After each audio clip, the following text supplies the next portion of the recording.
Hey y'all, so today we're going to talk about how long should the board of directors serve on your board. Let's get started.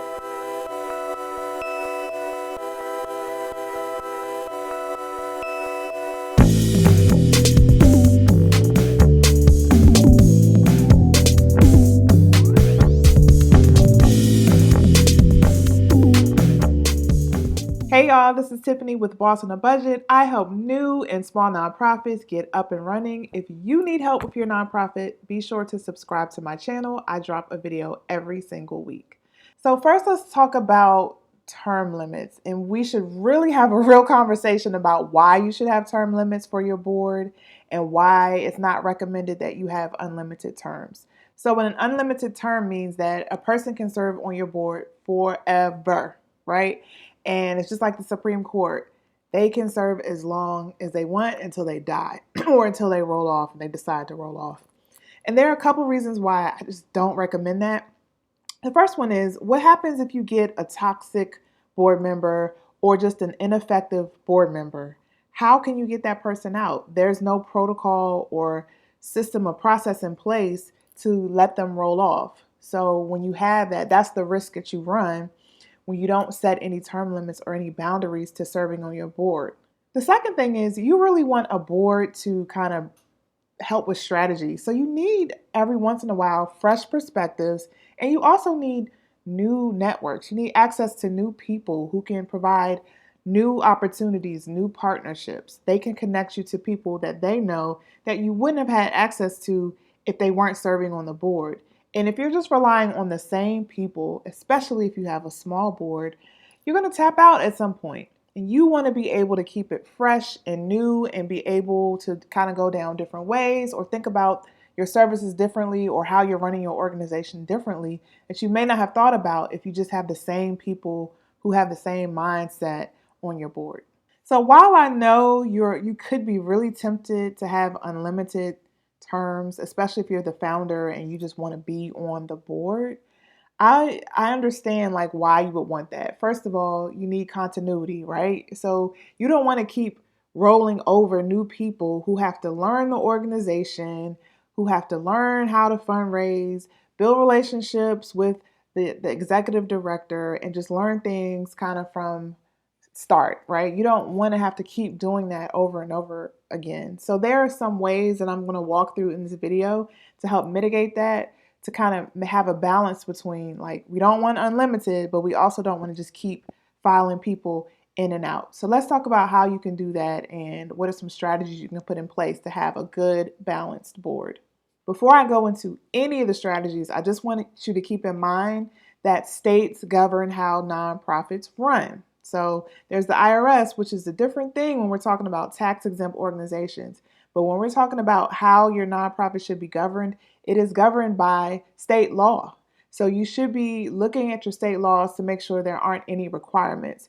Usually the state will require the number of people, but they also may require the number of terms, or they may not allow unlimited terms. So there are some details you need to research for yourself before you make these decisions. And always keep in mind that this level of understanding how the board operates goes in your bylaws, right? This is where that information is housed. How you recruit people, how you roll people off, term limits, and things like that should all be in your bylaws. So here are some ways you can have a good balanced board when you're thinking about terms. So first of all, most boards have 3-year terms, okay? And then most boards have like a 3-year term that you can do consecutively. So you can serve on a board for 6 years straight, right? So you could set it up that way so a person can be on your board for that long a time. So that gives you time to kind of learn the organization, bring, your perspective and your information to the table, and gives you a good time to kind of build relationships. And it's almost like a cycle, right? You take the first couple years getting to know the organization, you hit your stride, and then like the last year and a half is when you're preparing to kind of cycle off and preparing the first person. So that's a way to do it. There are some boards who do like 3-year terms, but they alternate it. So they say it can't be consecutive, but you can serve as many terms as you want, but it just can't be at the same time. So they may have like a break where you can serve after a 1-year break. So that's one way to look at it. So if you do want to have the opportunity for people to come in and out of your board, but you don't want to necessarily just like have free reign and just say it's completely unlimited, you can say every board member will serve a term of 3 years, and then there has to be a break between the next term. It can't be consecutive. So that's another way that you can kind of set up your terms to help keep your board balanced.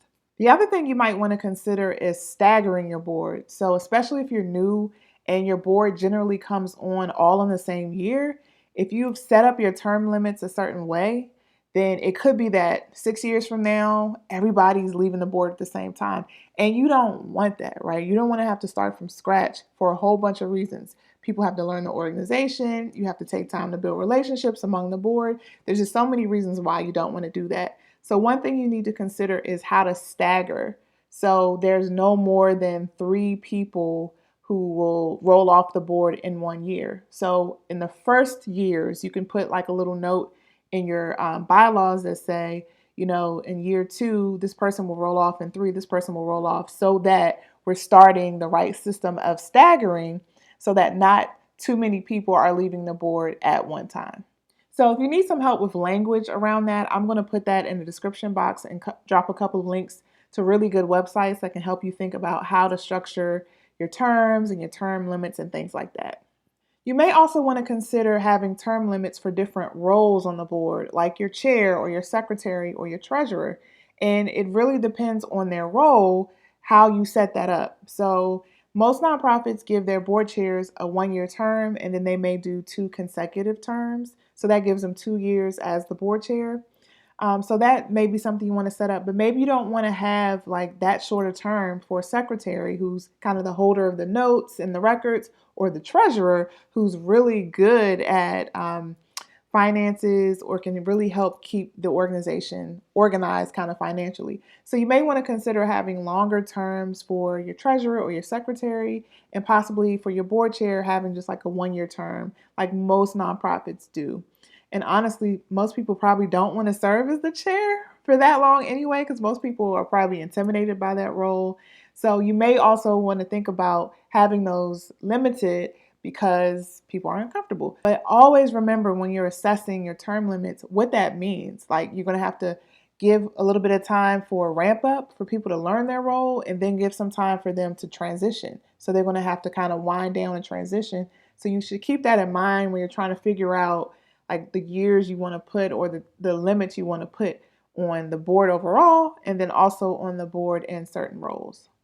Okay, so the last thing I want to say about this is, what if you have a really good board member, but their time is up? Like, they can't serve on the board anymore. There are rules about that, but you still want them to be a part of the organization. So there are a couple of things you can do.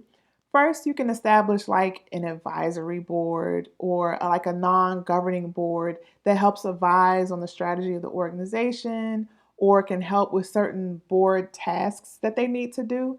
So they can serve in that role, even though they don't have like a voting privilege or anything like that, but they can still help guide and provide direction for the organization. A really good role for a former board member is fundraising.